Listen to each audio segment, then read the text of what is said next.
So partake in a pre-dawn meal because it contains blessings. Because you really need that pre-dawn meal. To skip it's not a good idea. To your health and things. Next hadith. عن أبي العاص رضي الله عنه قال رسول الله صلى الله عليه وسلم فصل بين الصائمين وصائم أهل الكتاب أكلة السحور. Amir ibn al-As, may Allah be pleased with him, the Messenger of Allah said, so the difference between our fast and the fast of the people of the book, the people of the book is the Jews and the Christians, is the partaking of a pre-dawn meal. Because what the Jews used to do, they used to eat at night, and then the next day when they get up, they used to break the fast. So that's why the first meal of the day is called what? Breakfast. So break fast. So that's what they used to do. So they used to break the fast in the morning. So they used to eat at night, and in the morning when they get up the next day, they used to break the fast. And so that's their... I mean, it was also the fast for other people, like Lent. The Christians have Lent. I forgot, but the Christians do have Lent in some of their denominations, and then they used to fast 30 days, and then they started to make it, we're not sure about when it enters, so we'll have 5 days at the beginning, and we said we're not sure when it goes out, so we'll have 5 days at the end. So then it got to 40 days, so they did 40 days of Lent. But that's how the difference between them. I mean, also the Christians do fast, and when they fast, they say they drink as well. So it's not really a fast if you're not fasting from food and drink. So they say, can't you drink? And so that's why you can't drink. Because in their tradition, that's what they would do. They would fast from food, but they wouldn't actually fast from drink. Right, next one. So Ibn Umar رضي الله عنه قال كان رسول الله صلى الله عليه وسلم إذا أفطر قال ذهب السماء وابتلت العروق وثبت الأجرين إن شاء الله. So Ibn Umar narrates the Prophet ﷺ said after breaking his fast, the thirst has gone, the veins are in motion. I mean, it could also mean the rewards are affirmed as well. It could also mean that the rewards are affirmed as well. So it could either be the necks are stable or the rewards are affirmed. There's two different words at the same spelling. So I'm not really sure which one it is. It could be either. So it could be the necks are stable or the reward is affirmed.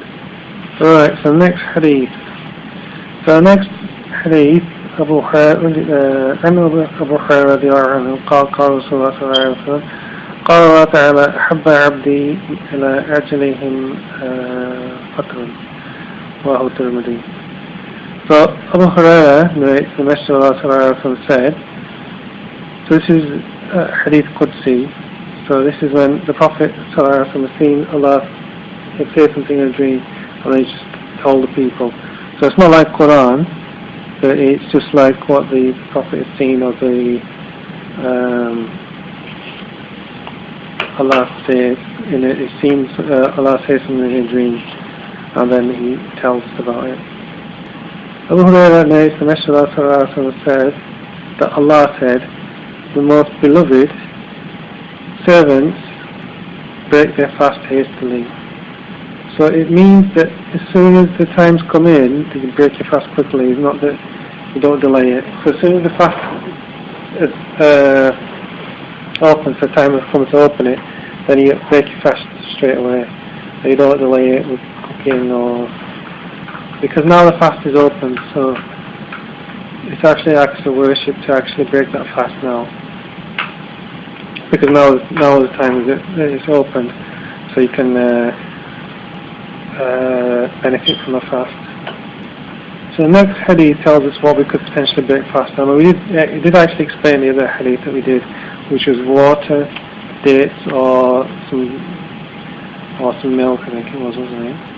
The next one will explain a bit more. So and سليمان بن عامر رضي الله عنه قال رسول الله صلى الله عليه وسلم إذا أفطر أحدكم فليفطر على التمر فإنه بركة فإن لم يجد فيفطر على ماء فإنه طهور وهو Imam Ahmed. So Sulaiman ibn Amr narrates the Messenger of Allah sallallahu alayhi wa sallam said, when one of you breaks the fast, then break it with dates. So dates is the first one, as it is blessing. And if he does not have it, so if he doesn't have dates, then he breaks it with water. So water is your next point. Yeah. Dates makes amino acids in the body, and it makes protein, promotes the growth of protein as well in the body as well. So dates is actually quite a beneficial food to have. And if he doesn't have it, then break it with water. So you can break it with both. So have some dates and water, and then you've got both parts covered. But it doesn't matter, you can break it on anything really. But these are just some recommendations. If you don't have these things, then you can just break it on whatever you've got. So you shouldn't be worried that, I don't have a date, I can't break my fast or anything like that. So whatever you've got, break it with it. If you've got these two things, then use them. If you don't, then the only thing you've got to break it with is Mars bar, then have a Mars bar. Next hadith, Anas radiallahu anhu قال النبي صلى الله عليه وسلم يفطر قبل أن يصلي رطبتين فإن لم يكون رطبتان فليتمرد فإن لم تكون تمرات حسنه حصوات من ماء رواه الترمذي وأبو داود. This is a similar thing to what we've just done. So Anas ibn Malik narrates that the Prophet ﷺ would break the fast before praying. So he would pray, Maghrib prayer. He'd break the fast before praying, because to pray and break it after your fast, break the fast after Maghrib prayer, is not good because you're delaying the breaking of the fast. So you should break it before, and then after you've broken it, then you can pray. So then the Prophet would pray with a minimum of 3 fresh dates. So it's like Rutab and Tamar. Rutab was like the larger sort of date, which was fresh. And if you did not have fresh dates, you'll break it with dried dates. So dates is your next Tamar. Because they have slightly different names for ones that are dry and ones that are fresh as well. So Tamar was a dry date, and Rutab was the fresh date. That's why I've added it in brackets there. Because it's slightly different names, so it's slightly different dates depending on how they are and whether dry or not. So if you did not have dry dates, then then it would be with a sip of water. Because I put minimum 3 because that's what's actually mentioned in the text. Actually, it says that you would drink a minimum of 3, so it's maybe 1, 2, 3 on the 3 right hand on 3, and you would do that a minimum of 3 times. Then you would break it, then you pray. But it's better to do that just to prepare your belly for some food, because it's hard food for a long time. So if you break your fast then pray, that break of fast with the food will just get you going a little bit, and then after you prayed, then just eat. But try not to eat too much, because if you eat too much, then that can also cause problems as well. Especially in this time, we haven't got a lot of time really fast, so it's not a good idea to eat a lot, especially at night as well. Probably better to have a larger morning meal. I would advise people using the later times for fasting. So it should be around 3 o'clock now, where the fast should be closing, or not 1 o'clock. Even half 2 is okay, but not 1 o'clock. 1 o'clock is too early, really. I'm telling that sentence. I've been saying that for about a month now. Well, since we started. It's too early to be opening in about that time, to be honest. Right, next hadith. عن زيد بن خالد رضي الله عنه قال قال رسول الله صلى الله عليه وسلم من فطر صائما أو جهز غازيا فله مثل أجره رواه البيهقي في شعب الإيمان. So Zayd ibn Khalid narrates as the Messenger of Allah said, whoever gives food, so food is that first blank, for the faster, gives food to the faster or alms to the warrior, so alms to the warrior. So whoever gives food to the faster or alms to the warrior has a like reward. So what it means is that if you give something to someone that they're going to do something good with, there's a reward in there. So there's a reward for giving the food faster. We know that from previous hadith as well. So even just, giving some food to the next to neighbours is a good thing. So our neighbours do that. We give food for Ramadan to the next to our neighbours, or giving dates as well. Some people, it's good thing to do that as well. Give dates to someone, and then when they're breaking their fast, then you get the reward. So another quick easy way of getting some extra rewards. And next hadith, that's for everything. Well, if you give someone like a tasbih to use, and you will also get that reward of the person who gives it tasbih. If you give it sincerely for the sake of Allah, and not go, every time you're going to use it, I want to get some reward. That kind of, you lose more reward actually doing that. But if you give it sincerely for the sake of Allah, then you get more reward. So next hadith, أن حفصة رضي الله عنها قالت قال رسول الله صلى الله عليه وسلم من لم يجمع الصائم قبل الفجر فلا صوم له.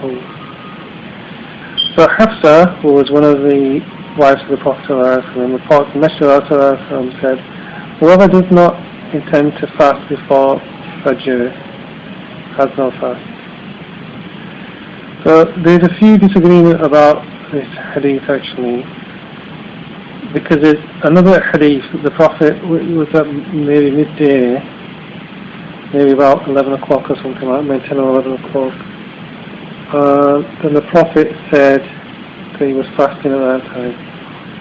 So he asked them for food, and they didn't have any food. He said, okay, and he said, I'm fasting. So the actual other proof that's against this hadith, I think that other hadith is stronger than this one, which was when or this might have come first, or that hadith might have come later. But in any case, we take the second hadith, not this one, which is the person who fasts has to intend before about 10 o'clock. He has to make an intention before 10 o'clock the next day.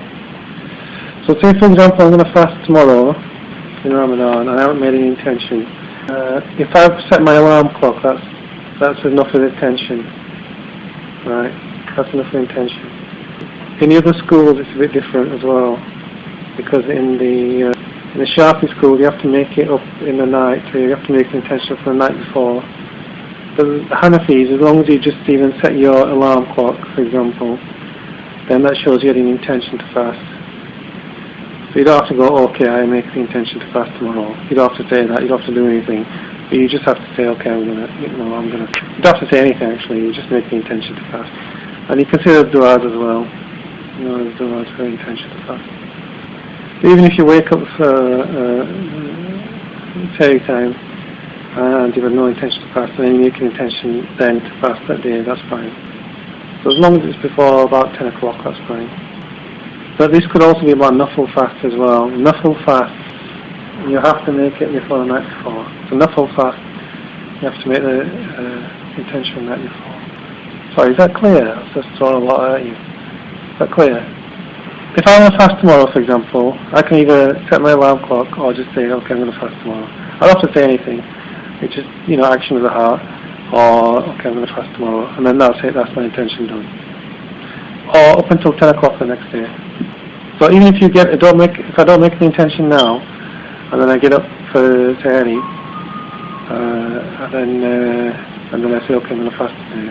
So I don't have to say anything, but then that intention from then on. So if someone sleeps until about 9 o'clock and misses his and wakes up, if they make the intention, then they can continue fasting. They can continue to fast the rest of the day. So if they miss the Sahari completely, and they get up at 7 o'clock, for example, then they can continue fasting. They can continue to fast the rest of the day. So if they miss the Sahari completely, and they get up at 7 o'clock, for example, then they can continue fasting. and then they realise, oh, I've forgotten, I missed. So you can make your intention at that time, and then that's the rest of the day. So it's about 10 o'clock. And Muad ibn Zahra رضي الله عنه قال إن النبي صلى الله عليه وسلم كان أفطر قال اللهم لك صمت وعلى رزقك أفطرت رواه أبو داود. Muad ibn Zahra, may Allah be pleased with him, narrates that the Prophet ﷺ used to break his fast and say, so he used to say before breaking his fast, "Oh Allah, I have fasted for you, and I break my fast with your provision." So it's quite a few hadiths you can actually say. So the Arabic is Allahumma laka sawmtu wa ala rizqak aftatu. Do you know that? Do you need to write that down in Arabic, or the dua just before you open your fast? I mean, you can say it in English as well. You can say, "Oh Allah, I fasted for you, and I break my fast with your provision." Or the dua for breaking fast.